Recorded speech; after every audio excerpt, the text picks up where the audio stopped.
Welcome back to the Stephen Knight Show. Chike Adam. Chike's back, y'all. He's back. We just killed it in our topics. I'll start with you, Adam. How's it going in DC? DC is good. Actually, I was in a out of town last weekend down in Midland, Georgia, Oh, okay. uh, for some family stuff. But DC is getting good, getting Yeah, better. And yeah. Chike, it's glad to see you back. It's been, you know what, I want to say maybe besides this weekend, you haven't missed too much in the film world, but it's good to have you back. Yeah, I'm glad to be back and good to be with the team. Yeah, I missed you Most guys. definitely. Yeah, definitely. We had Lania, for a couple of weeks, I think last month. And so now Chike is back and wait for Lania to come back as well. But I'll let y'all take away movie reviews. Sure thing. So, as I mentioned, I was out of town over the weekend, so I didn't get a chance to catch the number one film at the box office. But I will say I did get a chance to check out a new movie on Netflix called I Hostage, and it's a hostage movie. It's actually very interesting. It's about an incident that happened in Amsterdam in 2022, where a man walks into an Apple store and he actually takes hostage and holds up this Apple store for about like a 7 hour event that's going on. And this is all based on real events. This actually happened. I actually looked into it afterwards. But it tells the story of the people involved, including the hostages that were there, the different departments of the Dutch police and special services and things like that that were working throughout this whole situation and the negotiator.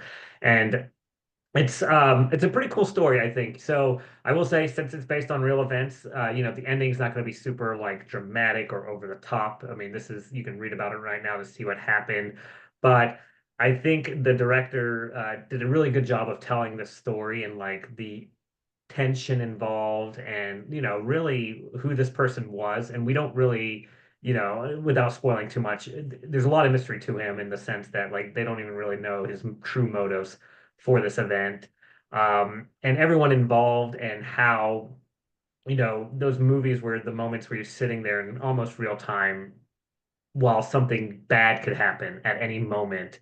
I really feel like resonate with kind of audience members of feeling those little times in history.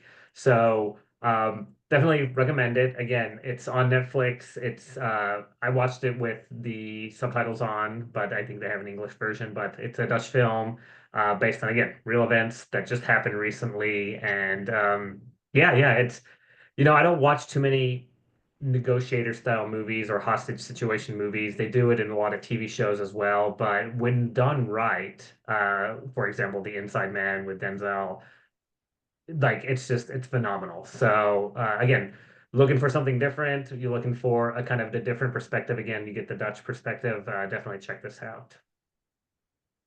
Yeah. Well, I did see the number one movie in the country, and I will say this, I go in all the time about these films and how Hollywood needs to make something worthy of me coming out of my home and traveling to the theater. This is it. This is it. I will only add one more thing. It would have been so much more perfect if I could have seen it in a drive-in theater. That would have been like a totally perfect movie situation. But Ryan Coogler, Michael B. Jordan, thank you for Sinners. It has everything that I needed. Beautiful cinematography, great soundtrack, and the storyline was like mwah, chef's kiss. And I don't know, maybe The Substance was another movie that, I give thumbs up to and that it was well done, well made. Um, Not too many spoiler alerts, but you have to look at the allegory in the movie. Pay attention. Look at the goose eggs and pay attention to how it relates to our society now and what's going on and how one is empowered within oneself against the powers that be, and you yourself have the power if you apply it. Pay attention because there's a message there. And that's pretty much all I give you, but it's worth seeing. It's worth the money. It's worth the popcorn. It's worth the drive. Yeah. it's a good date movie too, because you know it is horror. You can, you know, grab one, snuggle up to, slide over on, you know. Yeah. I saw someone on Facebook gave it a 2 out of 10, and I find that hard to believe. And some Yeah, I people, would like to know what that's based off of. I'll see if I can find it. But yeah, said, hold on, let me see if I can find it real quick. Maybe they don't like vampire movies, you know? No, Maybe. I think it has something to do with the characters. Okay, hold on, here we go. And you know, and a lot of Okay, times people go to movies with their own expectations, and if it doesn't live up to their expectations. Yeah, I mean, I don't like every like Oscar-winning movie, but yeah, Mm-hmm. there's Mm-hmm. an audience for it. Yeah. okay, here it goes. Uh, okay, it just said my review, Sinners movie, 2 out of 10. I went with my expectations high as Cuda Brown. And then people were in the comments, someone said, now his name's Byron. Byron, how did y'all miss the messaging and music in this movie? And then someone said 2 out of 10 is wow. The movie was fire, 8 out of 10 at minimum. What rating scale are you on, Noob? Because he's a Kappa. He said it was fire to you, not to me. I applaud the acting, the musical score, and the choreography, but the story was lackluster. Mm. Hmm. It all depends on what you get out of it, right? That's And what true. your Yeah. expectation is walking into the theater. You Right. know, being as though this is our job, I try to walk into movies with an open mind. I try not Mhm. to have a bias. I try. Right. Unless there's someone who has um, a history or a string of either fails or successes, and then they have that, you know, on their Yeah. shoulders, you know, and then that kind of will determine what I think of it. Right. Yeah. No, But that's for the most definitely part, I it's on try my to have list a to blank watch. slate. Yeah, it's on my Say that list. again. It's on my list to watch. Someone said they don't consider a horror movie. What did you think?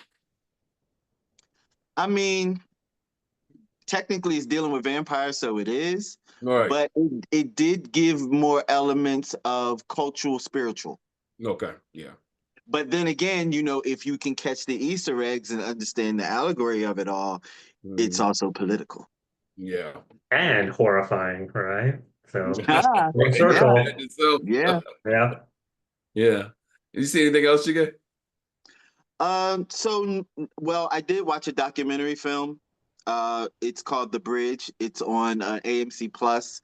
And this is an older film. I think it was made in 2014, but it was new to me. And it was Mm-hmm. basically a documentary on how people gravitate toward the Golden Gate Bridge to commit suicide. Ooh, I'm not interesting. gonna hold you. It made me shed some tears. It was very depressing and it was sad, but you know it's true. And they said in 2024 there were 26 people that committed suicide on the bridge. Wow. Yeah. That's That was horrible. like in the credits going off. So I Yeah. guess they went back and revisited and then got the stats to give you for the posting online. Yeah. Well, Yeah. in streaming. Yeah. Yeah. And Wow. that's a beautiful, let me add that too. That's a beautiful thing about streaming because it gives the filmmakers an opportunity to go back and revisit because I don't know if some people know it or not, but films can be re-released on Mm-hmm. streaming, like it have come out in the theater and it could have had Yeah. its whole run, and then they decide to re-release it. They can do some augmentation to the production of it when they release it for streaming. So they were able to include those facts for people that viewed the film later on, and I thought that was very interesting. and Mm-hmm. and just the whole dynamic of going to the bridge and knowing why you're going there, Yeah. and then getting there and then seeing the view and And knowing what still that doing it. entails, and you still make the option to take your own life. Right. It's a Right. lot. Wow. Yeah. Well, I did see a movie. I recommend it to everyone. G20 on Amazon Prime. Viola Mhm. Davis, her and her husband, Yeah. her company did the movie, and I love Viola Davis. I planned on watching it, and actually on Saturday I said, let me see if I want to watch it. I want to see how long it was because y'all know I love a good 90-minute movie, and this is right Hmm. on 2 hours. I was like, I'm not going to watch it right now, but then I had ordered food, so my food was delivered, and I said, well, started off while I'm eating. I finished that food at the kitchen table, sat down on the couch. It was great. I knew from the beginning it was going to be good.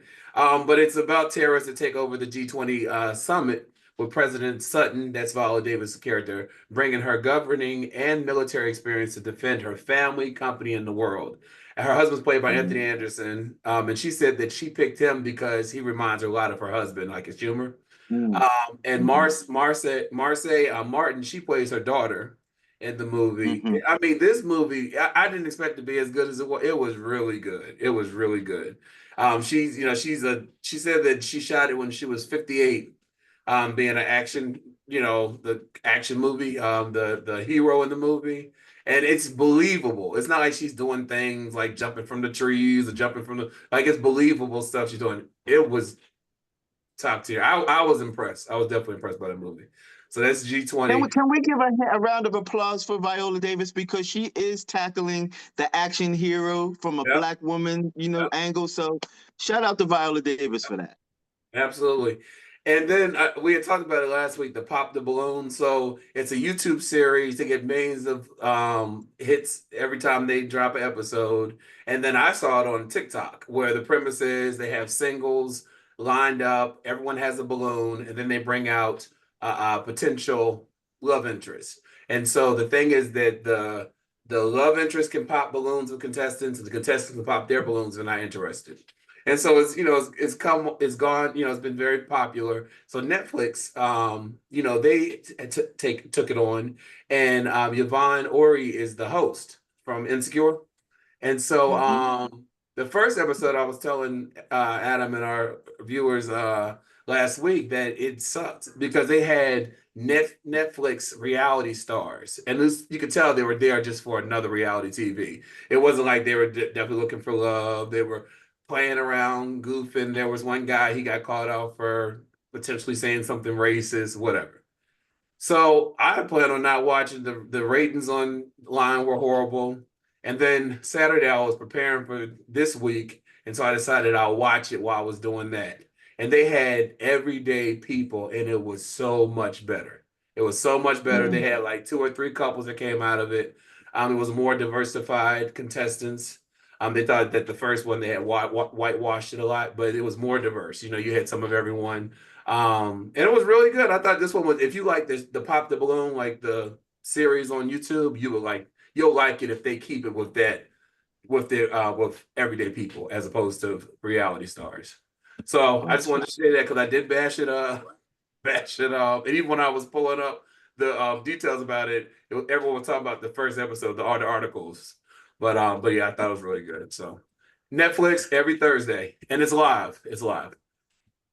Yeah, it looks bad. Real quick. Sorry? I didn't hear you. Sorry. Anything coming down the pipeline?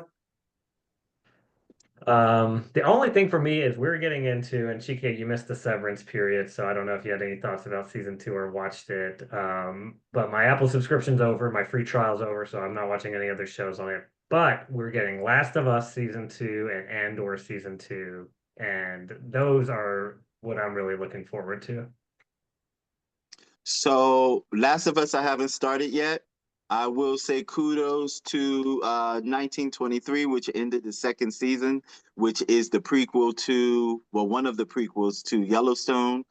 And I will also give Yellowstone. I'm just going to shout out Taylor Sheridan. Taylor Sheridan is doing the damn thing with his shows.